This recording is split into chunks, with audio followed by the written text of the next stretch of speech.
everyone, happy Tuesday. I'm making meatballs today, so I thought I would share this recipe with you because there's a bit of a story behind this one.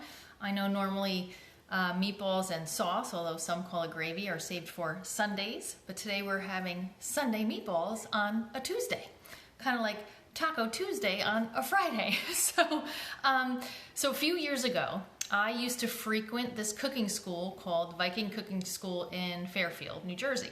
And I would always seek out their pasta classes. As much as I already knew how to make pasta, I wanted to improve on what I already knew.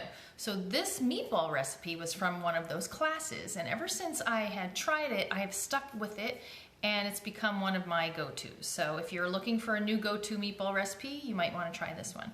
So anyway, one of the things that I thought was very interesting that I had never done is, instead of breadcrumbs or like bread, they used panko breadcrumbs. So you would start with putting panko breadcrumbs, a cup, with half a cup of whole milk. I don't have whole milk in this house ever, we use skim. So I'll either use skim milk, or if I have half and half, I'll use that actually. And then you're gonna put 1.5 tablespoons of lemon juice, and you're gonna let this mixture sit for 10 minutes while you do the other things. Then while you do that, you're going to grate half a yellow onion, and you're gonna saute that in a pan. You wanna do this ahead of time so it cools, with garlic and oregano. So saute, and you're gonna grate the onion because you don't want really big chunks of onion in your meatballs. So if you grate it, then it goes a lot better with the meat.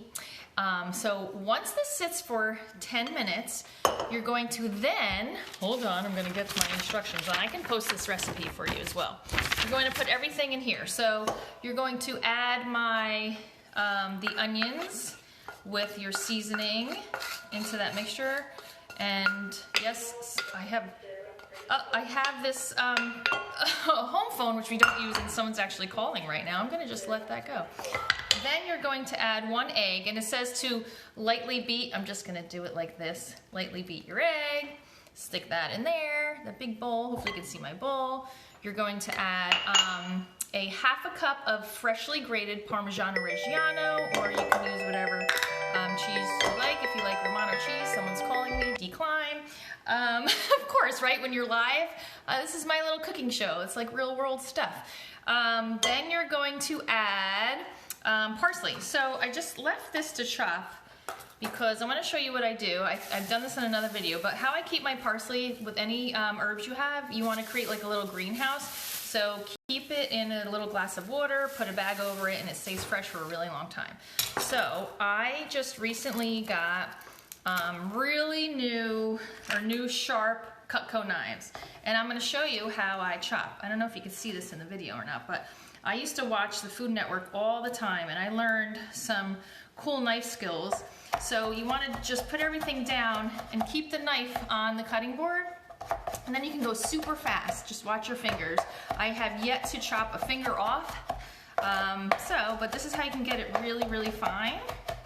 Leave that there, keep going over. Ooh, and I do this with garlic, onions, however you want, or like super mince.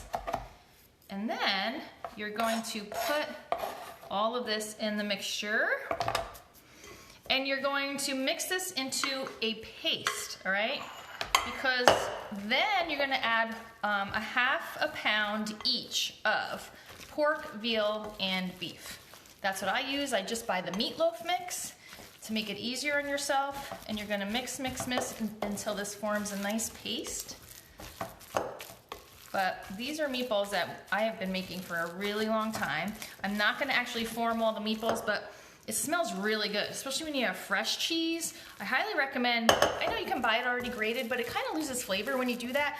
So if you can buy the big block and just freshly grate it before you use it, the flavor is so much better. So I'm gonna put this in here. Then I'm gonna put the meat in there. There's my meat.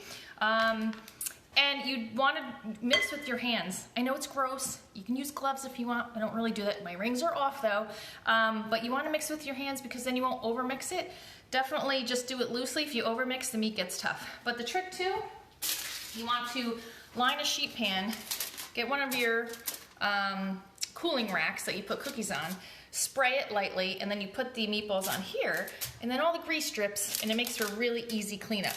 So you're gonna put that in the oven on 400, 25 minutes total. Halfway through, you want to just turn the pan around so it cooks them evenly, and then you can broil the top on the last few minutes. But anyway, this is our go-to recipe, so I'm gonna make sauce now, and this is what I think we're gonna have for dinner. But I will, if you want, I'm gonna take a picture. This is not a recipe that's online. I can send a link. I'll take a picture and I'll put it in the comments for you guys that are on Facebook. Instagram followers, if you want the recipe, just message me because I can't do that in the comments. But anyway, I hope this was helpful, and I hope you guys have a great rest of the day. I'll talk to you soon. Happy eating.